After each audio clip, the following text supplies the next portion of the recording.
Log 14th. The living cargo Dr. Rafiq Malik's field journal, entry 0-14. They started opening the warm containers today. The government team didn't consult us. We were merely allowed to observe. They wheeled them in on reinforced dollies, each one emitting a low hum, like an engine idling underwater. The units were stone-colored but metallic to the touch, lined with what looked like petrified wiring and dense crystal interfaces none of us could identify. There were 15 of them, still intact. One by one, the hatches hissed. Container 1. Inside, a humanoid figure. Male, maybe. Not human, though. Taller. Limbs too long, digits ending in flattened pads. His skin was dark and sleek, almost like obsidian but flexed like flesh. A membrane had been wrapped around him, woven with what looked like circuitry. The chamber was filled with a strange amber gel. Vitals? Present. Weak, but present. They froze the pod immediately and called in containment. We weren't allowed to see where they took it. Container too empty. Scorch marks lined the inside. It had been opened before. Recently? Long ago? No one would say. They pretended it wasn't a concern. But one of the newer interns, Jakob, swore he saw claw marks gouged into the stone lining. Container 3 and 4 twins. Almost. 2 bodies. Same height, similar structure, but they looked aged. Preserved in stasis, but clearly once alive. Neither responded to stimulation. Both had glowing implants in the base of their spines and thin cables running from their skulls into the container wall. We cataloged them as non-responsive biological storage. Someone whispered, "Soldiers behind me." Container 5. This one wasn't humanoid. It was animal. Reptilian, maybe. Its scales looked metallic and flexible. Its eyes, still open, had no pupils, just white. It growled when they cut the outer membrane. It was alive. And it was not happy. They tranquilized it with something so strong the air turned chemical. 4 hours later, we were told it succumbed to stress. But that same night, I saw armed personnel carting out a very much active creature under blackout tarps. So far, the warm containers hold preserved beings of unknown origin technology. Unlike anything on Earth, creatures that may be biological weapons or genetically engineered species, hints of an intelligence that was storing more than just bodies. Some of the other containers, unopened, appear to have been fitted with life. Support units, power regulators, and even transmission devices, as if these weren't coffins at all, but escape pods or seeds. Waiting. The government is careful with their words. They say specimens, not people. They say artifacts, not technology. But the look in their eyes says otherwise. They know, we all do. These containers aren't storage. They're preservation. Something once tried to save these beings. From what? We don't know. But maybe the question isn't what killed their world. Maybe it's what did they bring with them to ours? Now we're diving into the core mystery, the blurred line between gods, aliens, survivors, and myths. You're right to ask, are they gods or something else? Log 15th. Divinity in Stasis Dr. Rafiq Malik's Field Journal. Entry 015 Weave. Cataloged 11 viable biologicals still unconscious. Their vitals are not human, but some are eerily close enough to mimic us. The others? Too far removed to classify. Blood like mercury, bones that resonate when scanned. Neural activity patterns.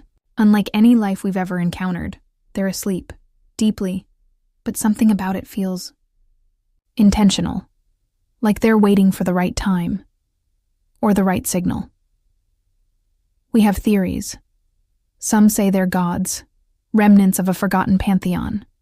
Others claim they're travelers, ancient refugees who fled a cosmic war or planetary collapse. Few, myself included, wonder if they're us what we once were, or what we're becoming. The pets. The non-humanoid specimens, many assumed to be domesticated companions or guardians, have proven unstable. One tore through 3 reinforced doors before it was sedated. Another died from atmospheric incompatibility, its body crystallizing within hours. A smaller one mimicked a researcher's speech, repeating fragments of our language through clicks and warbles before it stopped breathing entirely. These weren't animals, they were engineered, trained, possibly loyal to their sleeping masters, or worse, symbiotic. Communication, a wall between worlds. We've run every translation protocol. We have on the text recovered with the pods. It's not a language. Not entirely.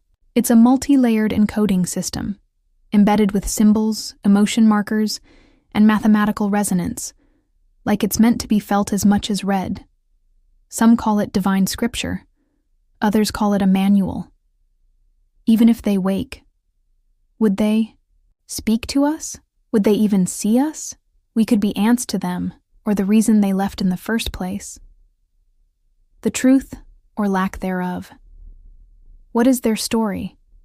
We've pieced together fragments from the scrolls, the carvings, the frozen memories in their strange tech, a war of creation versus preservation, a planet choked by its own ambition, civilization that sought to escape its own divine mistakes, beings who fled not to survive, but to warn, or maybe they didn't flee at all. Maybe they came to restart. Not visitors, not gods, not even ancestors. Maybe they're the architects of the mythos we misunderstood. The spark behind every religion, the ones we called angels, gods, titans, demons, only from fractured memory.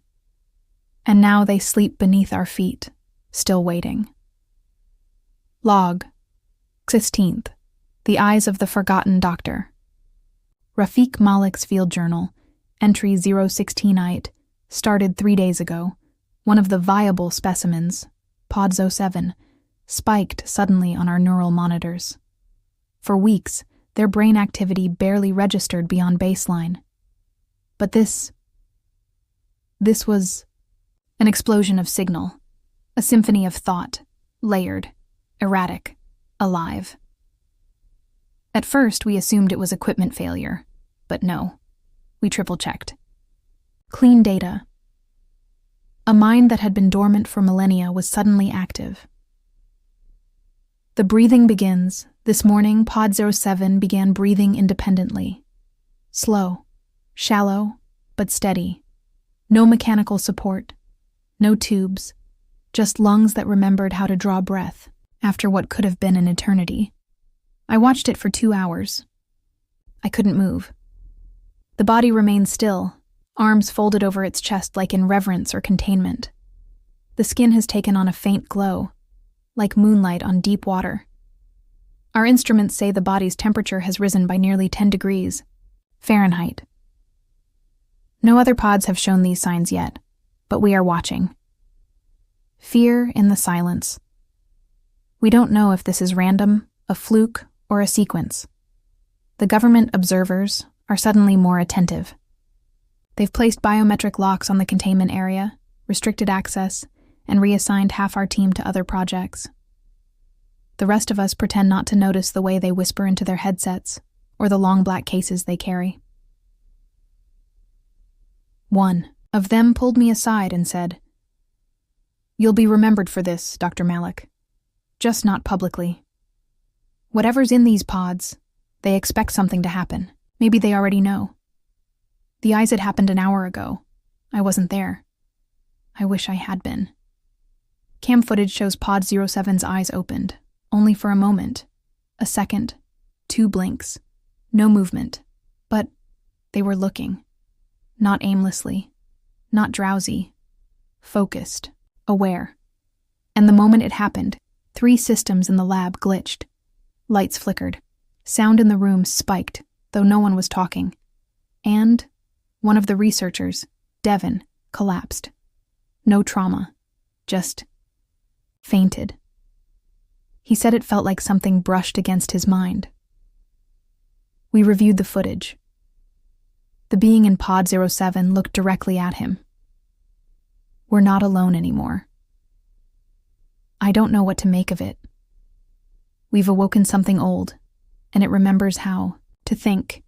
It remembers how to breathe, and now it knows how to see. What will it remember next? We always wondered if we were alone in the universe.